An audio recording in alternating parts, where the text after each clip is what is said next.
วันนี้ครับผมมาเล่าเกี่ยวกับผลิตภัณฑ์ใหม่จากซูวีนะครับนั่นคือเมาส์ตระกูล DW ครับแล้วก็เป็นเวอร์ชัน Glossy White ครับหรือว่าเป็นเวอร์ชันพื้นผิวเงานะครับซึ่งตามแผนของซูวีครับเขาตั้งใจจะทำทุกรุ่นนะครับไม่ว่าจะเป็นเวอร์ชัน EC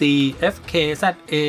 S2 แล้วก็ U2 ครับเขาจะทำเป็นเวอร์ชันสีขาวทุกรุ่นเลยนะครับแล้วก็ผมเชื่อเลยนะครับว่าจะต้องมีคนที่รอพื้นผิวแบบนี้อยู่นะครับเพราะว่าซูวีเขาเคยทำมาแล้วนะครับถ้าเกิดย้อนไปหลายปีเนี่ยซูวีเคยทำเวอร์ชันกอซี่มาแล้วเวอร์ชันพื้นผิวเงามาแล้วนะครับก็คลิปวันนี้ผมจะเล่าให้ฟังนะครับว่าพื้นผิวแบบนี้มันดียังไงครับแล้วก็ตัวนี้ที่อยู่ในมือผมครับ EC1 DW ครับเวอร์ชัน Glossy White จะมาเล่าให้ฟังนะครับว่าเจ้า EC1 มันเจ๋งยังไงครับ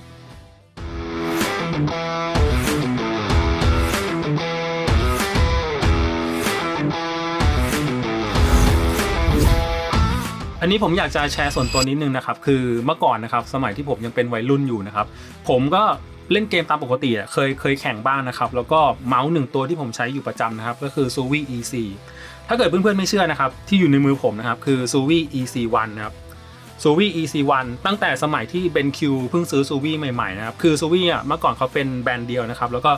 แบรนด์ BenQ มาซื้อนะครับก็ตัวนี้เป็นตัวแรกๆนะครับที่ BenQ เพิ่งมาซื้อนะครับก็สังเกตว่าสภาพก็คือกังมากครับเก่ามากนะครับยังใช้ได้อยู่นะครับยังใช้ได้อยู่แล้วก็ถ้าเกิดเพื่อนๆยังไม่เชื่ออีกนะครับผมมี Suvi EC1 นะครับ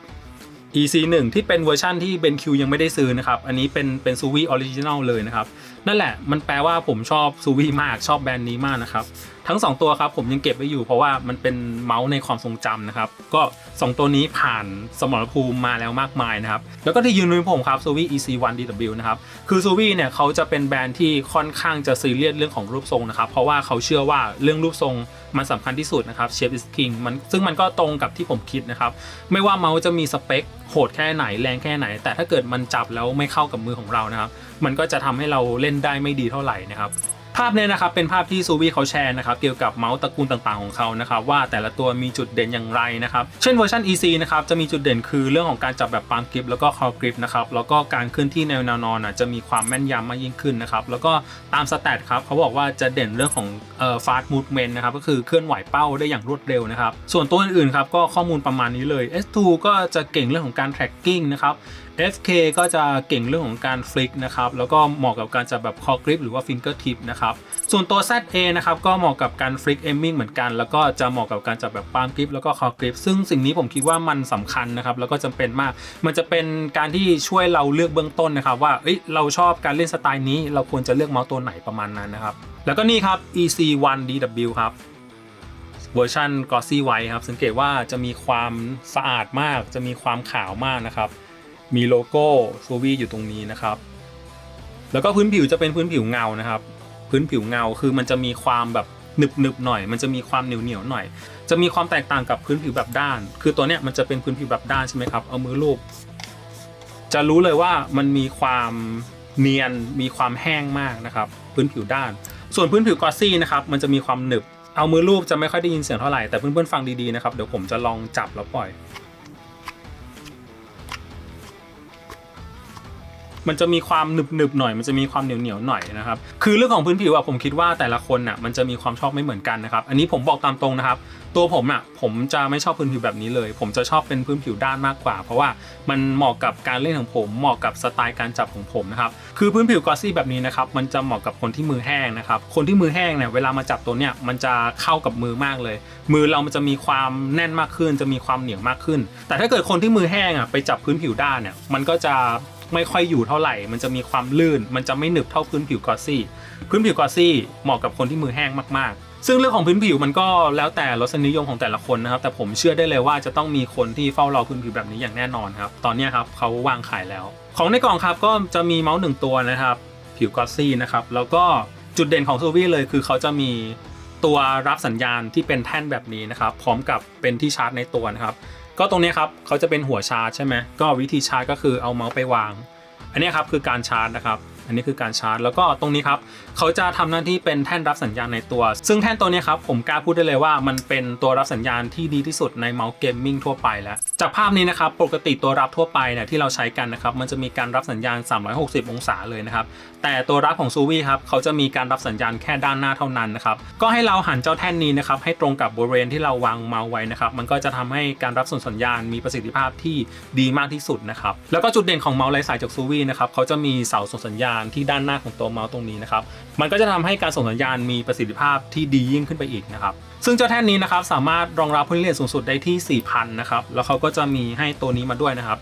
ตัวนี้ครับเป็นตัวรับเล็กๆนะครับพร้อมกับ receiver เล็กๆแบบนี้นะครับตัวนี้สามารถรองรับ Polling Rate สูงสุดได้ที่ 1,000 นะครับซึ่งอันนี้ก็ไม่เข้าใจเหมือนกันว่าเขาจะให้ทำไม2ชุดแล้วก็สายเคเบิลครับอันนี้เป็นสายยางนะครับซึ่งในยุคปัจจุบันเขาก็ใช้เป็นพาราโคดหมดแล้วนะครับซูวีก็ยังให้สายยางมาอยู่แล้วก็ฟีดเมาส์สำรองอีก2ชุดนะครับซึ่งฟีดสีขาวนี้ครับเป็นฟีดสายสปีดนะครับแล้วก็ตัวนี้จะเป็นฟีดสายคอนโทรลตัวนี้จะมีความเร็วกว่าหน่อยๆนะครับถ้าเกิดใครชอบความคอนโทรลนะครับก็เปลี่ยนเป็นฟีดดำแล้วกันแล้วก็ฟีดจากโรงงานเขาจะเป็นฟีดขาวนะครับจะเป็นฟีดสายสปีดครับสำหรับน้ำหนักนะครับผมชั่งตอนนี้อยู่ที่ประมาณ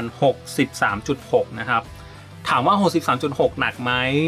กลางๆแล้วกันไม่หนักแล้วก็ไม่เบานะครับแต่ต้องเข้าใจนะครับว่าตัวนี้ครับ EC1 มันเป็นเมาส์ไซส์ใหญ่ที่สุดของตระกูล EC นะครับตัวเนี้ยจะเป็นตัวใหญ่ที่สุดแล้วการที่หนักประมาณ63ผมคิดว่า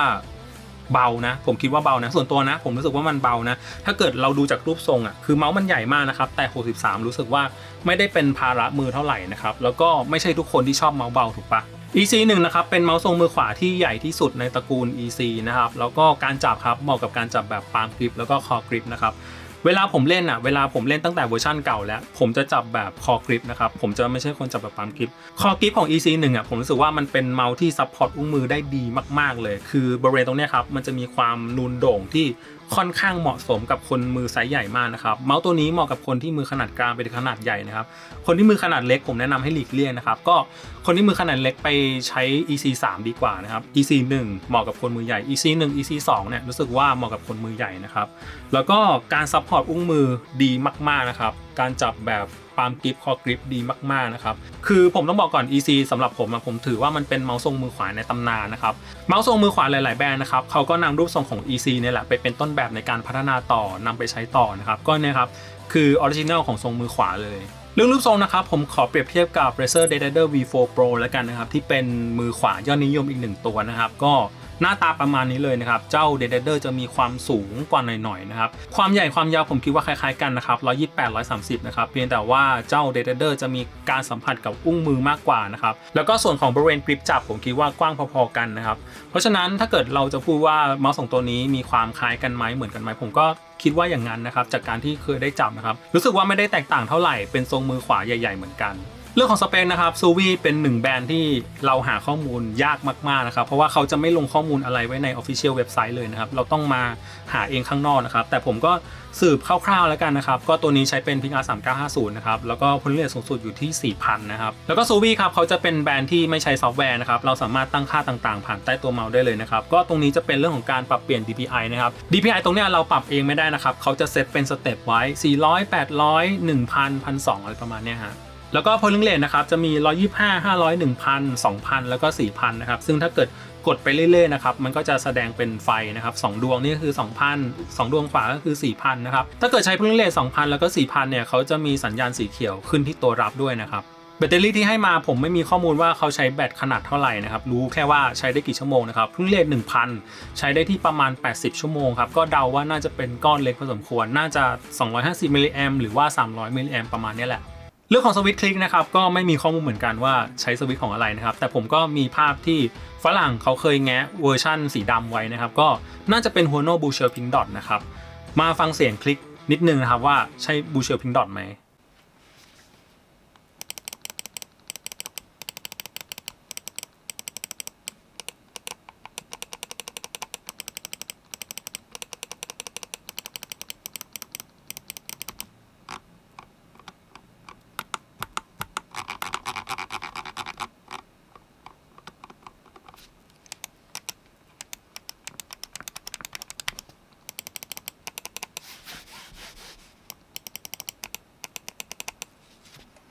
ความรู้สึกในการใช้งานครับผมขอเล่าเกี่ยวกับ EC1 ก่อนละกันนะครับจากประสบการณ์นะครับคนที่ใช้มาแล้วทุกรุ่นทุกรูปแบบนะครับ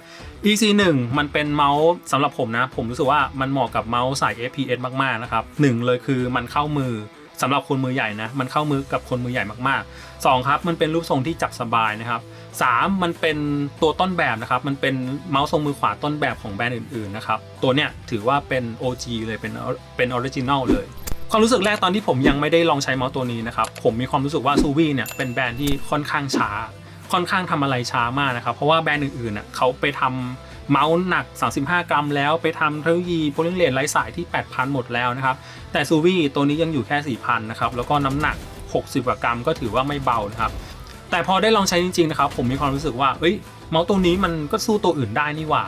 เราอาจจะไม่ได้ต้องการเมาส์ที่หนัก35 กรัมอาจจะไม่ได้ต้องการเมาส์ที่ใช้บุ้งเลดที่ 8,000 เราอาจจะต้องการแค่เมาส์ที่มันเข้ามือเราจับแล้วรู้สึกดีจับแล้วรู้สึกกระชับมือจับแล้วยิงได้ผมคิดว่าชีวิตเกมเมอร์อย่างเราก็ต้องการแค่นั้นแหละซึ่งคนมือใหญ่อย่างผมนะครับ EC1 ทำได้ครับแล้วก็ผมเชื่อว่าสามารถสู้กับเมาส์ใหม่ๆที่ออกมาในปัจจุบันได้ทุกตัวครับถ้าย้อนกลับไปประมาณ 8-10 ปีที่แล้วนะครับเกมแรกๆ FPS ที่ผมเล่นก็คือ Sudden Attack นะครับตอนนี้ครับเขากลับมาเปิดใหม่นะครับก็กราฟิกก็มีการพัฒนามากขึ้นนะครับแต่ก็แอบรู้สึกว่ากลิ่นอายในสมัยก่อนมันยังคือผมรู้สึกว่าสมัยก่อนสนุกกว่าก็เข้าไปเล่นมาแล้วก็รู้สึกดีนะครับรู้สึกว่าเหมือนเป็นการที่ย้อนอดีตเหมือนกันนะครับแล้วก็สมัยก่อนผมก็ใช้ EC1 นะครับผมก็เอาเจ้า EC1 Glossy White ตัวนี้ไปเล่นมาก็สนุกมากนะครับสำหรับคนที่อยากลองนะครับประเด็นหลักในคลิปนี้ผมคิดว่าน่าจะเป็นเรื่องของผิว Glossy White แหละก็ต้องบอกตามตรงนะครับส่วนตัวผมไม่ใช่คนที่ชอบผิวแบบนี้นะครับแต่ผิวแบบนี้นะครับมันเหมาะกับคนที่มือแห้งคนที่มือแห้งมาจับเมาส์ตัวนี้จะรู้สึกจับได้หนึบกว่าเดิมจับได้ดีกว่าเดิมแล้วก็จะมีความกระชับกับมือมากกว่าพื้นผิวแบบด้านแน่นอนส่วนคนที่มือเหงื่อออกเยอะนะครับผมแนะนำให้หลีกเลี่ยงนะครับเพราะว่ามันจะทำให้ลื่นมากนะครับแล้วก็ข้อ2ครับเมาส์ตัวนี้สวยมากนะครับผิวกลอสซี่มันสวยครับเพื่อนๆก็ตัดสินจากภาพเองแล้วกันแต่ส่วนตัวผมรู้สึกว่าผิวเงาแบบเนี้ยมันจะมีความสวยกว่าผิวด้านอยู่แล้วนะครับแล้วก็ยิ่งเป็นสีขาวก็ยิ่งโดดเด่นเลยนะครับข้อ3ผมรู้สึกว่าผิวกลอสซี่ไว้นะครับมันเป็นพื้นผิวที่ทำความสะอาดง่ายนะครับแค่เอาผ้าลูบนิดๆคราบอะไรต่างๆมันก็หลุดออกหมดแล้วก็จากประสบการณ์นะครับผมมีความรู้สึกว่าผิวแบบเนี้ยถ้าใช้ไปนานๆคำว่านานๆของผมอาจจะ2 ปี 3 ปีนะครับผมรู้สึกว่าไอสารเคลือบตรงเนี้ยสารเคลือบผิวเงาๆตรงเนี้ยมันอาจจะหลุดลอกได้นะครับอันนี้ก็เป็นประสบการณ์จากตัวเก่าๆแล้วกันนะครับซึ่งตอนนี้มันยังไม่ลอกหรอกแต่ใช้ไปนานๆมันก็อาจจะลอกก็ได้ก็ผมแนะนำนะครับสำหรับสายจริงจังเกมมิ่งนะครับคนที่ตามหาเมาส์ในตำนานนะครับแล้วก็ตามหาผิวกลอสซี่ไว้แบบนี้ก็แนะนำครับซูวี่เขาวางขายแล้วนะครับแล้วก็รับประกันศูนย์ไทยด้วยจากเบนคิวนะไปช้อปปิ้งแล้วกันนะครับปักตะกร้าไว้แล้วนะครับเป็น1ตัวที่ถ้าเกิดเพื่อนๆเป็นคนมือใหญ่ชอบเมาส์ทรงมือขวาชอบพื้นผิวกลอสซี่แบบนี้ EC1 DW Glossy White Edition เป็นคำตอบครับ